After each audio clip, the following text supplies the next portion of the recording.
The electric kiln is the crutch on which modern ceramics depends.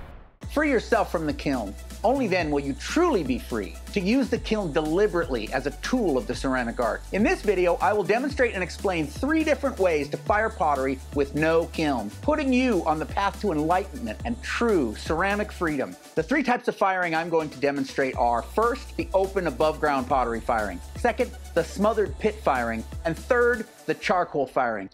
Let's get started right now. For thousands of years, people made pottery without the use of a kiln. People back then never missed the kiln. They never wished they had a kiln. They did just fine without a kiln.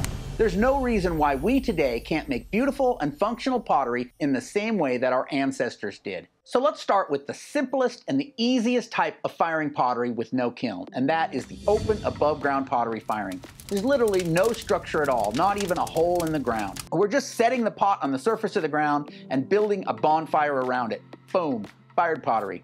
Here's how it works. You first build a small fire to develop a bed of coals. The pots are stacked around this fire to warm them up and preheat them. This drives off any remaining moisture that might be in the clay body. Once the fire has burned to coals, rocks or pieces of pottery sherds are stacked on top of the coals, and then the unfired pot is stacked on top of those, separating the pottery from the fuel. Finally, the wood is stacked teepee style around the pot, and the whole thing is ignited. If enough fuel is used and it is stacked correctly so that enough oxygen is made available to the burning fuel, this fire should reach temperatures of between 750 and 850 degrees Celsius, which is enough to turn it into earthenware pottery. A quick word of caution. One thing that electric kilns do exceptionally well, they climb in temperature very slowly and they cool off very slowly as well. That is the opposite of these firing methods I'm describing here. These firing methods will take your pottery on a thermal roller coaster ride. If your pot hopes to survive without breaking, you need to add temper to your clay. Most commercial clays are designed for firing in an electric kiln, so they have very little temper. Temper is defined as non-plastic material added to the clay. This can be sand, volcanic ash, diatomaceous earth, grog, anything that's going to open up that clay body a little bit will help it survive thermal shock. So if you're using a commercial clay, first need about 20 to 30% temper through that clay body before you build with it. This will help it survive the thermal shock that these types of firings provide. The second type of fire we're going to discuss is the smothered pit fire. This one takes a little more preparation ahead of time. First, a trench is dug in the ground. Then a fire is built in the trench to form a bed of coals in the bottom.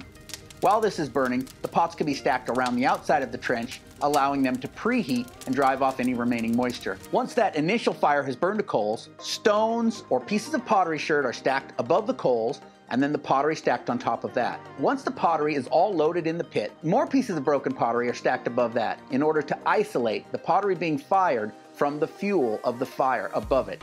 More wood is now stacked above the pit and lit.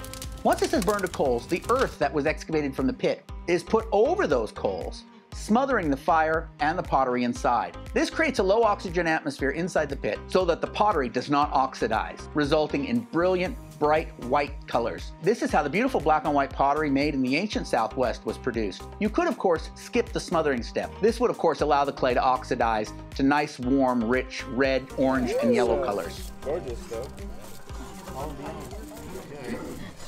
The third type of firing we're going to talk about is the charcoal firing.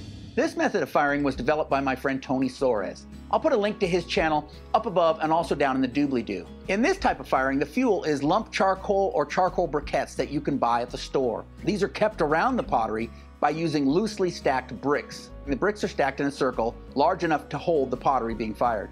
Some of the fuel is then put in the bottom of this, and the pottery is stacked above that in a manner that it's not touching the fuel. Once the pottery is loaded into this makeshift kiln, there needs to be some kind of structure to keep the fuel from coming in contact with the pottery.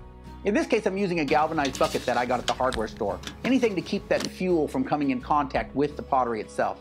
After that, more charcoal is placed all around and above the pot and lit.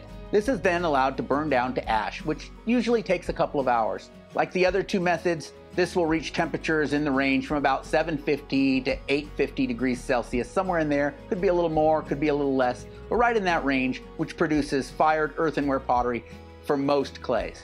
I would encourage you to try and even master these no kiln firing techniques. These will only expand your abilities as a potter. If you'd like to see how I made a primitive updraft kiln in my backyard, check out this video right over here.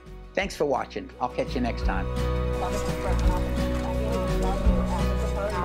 Oh, wow. Somebody needs to be photo documenting too. No? Looks great though. The bottom popped on that. Oh my gosh, that's